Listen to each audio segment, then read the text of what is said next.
नमस्कार भक्तजनों, मैं आपको गीता के तीसरे अध्याय का सार हिंदी में सुना रही हूँ। अर्जुन ने पूछा, हे जनार्दन, यदि आपके तप से कर्म से बुद्धि श्रेष्ठ है तो केशव मुझे इस घोर कर्म में क्यों लगाते हो? मिले हुए वचनों से आप मेरी बुद्धि को भ्रम में डाल रहे हैं। निश्चय करके मुझे बतलाइए जिससे मैं कल्याण को प्राप्त हूँ। श्री कृष्ण बोले, हे निष्पाप अर्जुन, मैं पहले समझा चुका हूँ। इस श्लोक में दो प्रकार की निष्ठा कही है। एक तो सांख्य वालों का ज्ञान योग और दूसरा योगियों का कर्म योग। कर्मों का प्रारंभ न करने से ही कोई निष्कर्म नहीं कहलाता और कर्मों का त्याग करने के संन्यास करने से ही किसी को सिद्धि नहीं मिल जाती।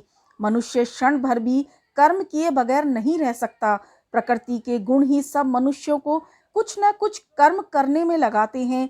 जो अज्ञानी कर्मेंद्रियों को रोककर आत्मचिंतन करने के बहाने विषयों की चिंता करता है, वह पाखंडी मिथ्याचारी कहलाता है। हे अर्जुन, जो इंद्रियों को मन से दमन कर और विषयों में प्रवृत्त न होने देकर उनसे कार्य लेता है, वह कर्म योग का अभ्यास कहलाता है और श्रेष्ठ कहलाता है। अपने धर्म के अनुसार नियमित कर्म करो, क्योंकि कर्म न करने से कर्म को करना अच्छा है। बिना कर्म किए तुम्हारे शरीर का निर्वाह नहीं हो सकता। हे कौन्ते, यज्ञ के निमित्त किए जाने वाले कर्मों को छोड़कर जितने कर्म हैं, उनके कर्म से मनुष्य को बंधन होता है। अतः तुम फल की इच्छा त्याग कर यज्ञ के लिए कर्म करो। सृष्टि के आरंभ काल में ब्रह्मा जी ने यज्ञ सहित प्रजा को उत्पन्न कर प्रजा से कहा था कि यज्ञादि कर्म करके वृद्धि को प्राप्त होगे। यही सब कर्म तुम्हारे निमित्त कामधेनु होवेंगे। इस यज्ञ से तुम देवताओं को संतुष्ट करते रहो, देवता भी तुमको संतुष्ट करेंगे। इस प्रकार परस्पर बर्ताव करते हुए तुम और देवता कल्याण को प्राप्त होगे। यज्ञ आदि कर्मों से प्रसन्न होकर देवता तुमको इच्छित सुख की सामग्रियां देंगे, परंतु उनके लिए दिए हुए दान को जो बिना उनका भोग लगाए ग्रहण करता है वह चोर है। पंच महायज्ञ करके जो शेष बचा हुआ भोजन ग्रहण करते हैं वे सब पापों से मुक्त हो जाते हैं। जो अपने निमित्त ही अन्न पकाते हैं वे पापी पुरुष पाप को ही भक्षण करते हैं। अन्न से ही प्राणियों की उत्पत्ति होती है। अन्न मेघ से उत्पन्न होता है और मेघ यज्ञ द्वारा जल बरसाता है। यज्ञ की उत्पत्ति कर्म से होती है, कर्म की उत्पत्ति ब्रह्म से हुई है और ब्रह्म अक्षर परमात्मा से। इस कारण सदा सब पदार्थों में रहने वाला जो ब्रह्म है वह सब यज्ञों में प्रस्तुत है। हे पार्थ, इस प्रकार चलाए हुए कर्म के चक्र के अनुसार जो नहीं चलता वह पापमय है।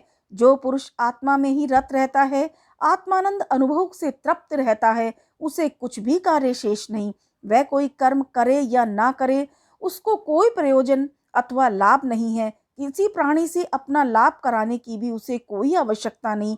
इसलिए तुम भी फल की प्राप्ति इच्छा त्याग करके कर्तव्य पालन करते रहो, क्योंकि फल की इच्छा त्याग को कर्म करने वाला पुरुष मोक्ष को प्राप्त होता है। राजा जनक आदि ने भी कर्म सिद्धि पाई है। इसी प्रकार तथा लोक संग्रहण को देखते हुए भी तुमको कर्म करना उचित है। श्रेष्ठ पुरुष जिस जिस कर्म का आचरण करता है, दूसरे मनुष्य उसी मार्ग पर चलते हैं। वह जिसको प्रामाणिक मानता है उसी के अनुसार सब उत्तम मानते हैं। हे पार्थ, मुझको तीनों लोकों में कुछ भी कर्म शेष ना रहा और न कोई अप्राप्त वस्तु प्राप्त करनी है, फिर भी मैं कर्म करता ही रहता हूँ। यदि हम ही आलस से रहित होकर कर्मों को नहीं करेंगे तो मनुष्य हर प्रकार से हमारे ही पथ का अनुकरण करेंगे। जो मैं ही कर्म ना करूं तो सब लोग भी न करने से नष्ट हो जाएंगे। इससे मैं ही वर्ण संकरों के उत्पन्न करने का हेतु बनकर प्रजा को नष्ट करने वाला समझा जाऊंगा। जिस प्रकार अज्ञानी फल की इच्छा करके कर्म करता है, वैसे ही फल की इच्छा न करते हुए ज्ञानी को लोक शिक्षा की इच्छा करते हुए कर्म करना उचित है। कर्म में आसक्त अज्ञानियों की बुद्धि में ज्ञानी भेदभाव उत्पन्न न करें, परंतु आप स्वयं कर्म करता हुआ उससे भी प्रसन्नता पूर्वक कर्म करवावे। हे अर्जुन, सब कर्म प्रकृति के गुण से ही उत्पन्न होते हैं, परंतु जिनकी बुद्धि अहंकार से भ्रष्ट है, ऐसे मूर्ख लोग समझते हैं हम करता हैं, परंतु जो गुण और कर्म के विभाग को सच्चा तत्व जानता है, वह ज्ञानी पुरुष यह समझकर इसमें आसक्त नहीं होता कि गुणों का यह खेल आपस में हो रहा है। हे अर्जुन, अध्यात्म बुद्धि से सब कर्मों को तुम मुझ में अर्पण करके कर्म फल की आशा छोड़कर संग्राम करो। जो पुरुष श्रद्धा पूर्वक मेरे वचनों पर दोष दृष्टि न करके मेरे इस मत के अनुसार आचरण करते हैं, वे लोग कर्म बंधन से निश्चय मुक्त हो जाते हैं। जो अज्ञानी इस मत पर दोष दृष्टि करते हुए आपको ग्रहण नहीं करते, वे संपूर्ण ज्ञान से रहित हैं, उनको नष्ट हुआ जानो। अपना कठिन धर्म भी दूसरों के सहज धर्म से हितकर होता है। स्वधर्म में मरना भी कल्याणकारक है, परंतु अन्य धर्म भयानक है। अर्जुन बोले, हे श्री कृष्ण, पुरुष को पाप करने की इच्छा न होते हुए भी कौन उसे बलात् पाप के मार्ग में प्रवृत्त करता है। श्री कृष्ण बोले, हे अर्जुन, रजोगुण से उत्पन्न होने वाला काम और क्रोध मनुष्यों को पाप मार्ग में ले जाता है। इसके करके उत्पन्न इच्छा कभी तृप्त नहीं होती। ये महापापी घोर शत्रु हैं। जैसे धुआं से अग्नि, धूल से दर्पण और झिल्ली से गर्भ का बालक ढका रहता है, उसी प्रकार विषय की इच्छा से आत्मज्ञान ढका हुआ है। हे कुंती पुत्र, इस शत्रु काम को करके ज्ञानियों का ज्ञान आच्छादित हुआ है। इंद्रियां, मन और बुद्धि इस काम के आश्रय स्थान हैं। इनके सहारे विषय इच्छा ज्ञान को आच्छादित करके जीव को मोहित कर लेता है। अतः तुम सर्वप्रथम इंद्रियों को वश में करके ज्ञान और विज्ञान को नष्ट करने वाले इस पापी काम को जीतो।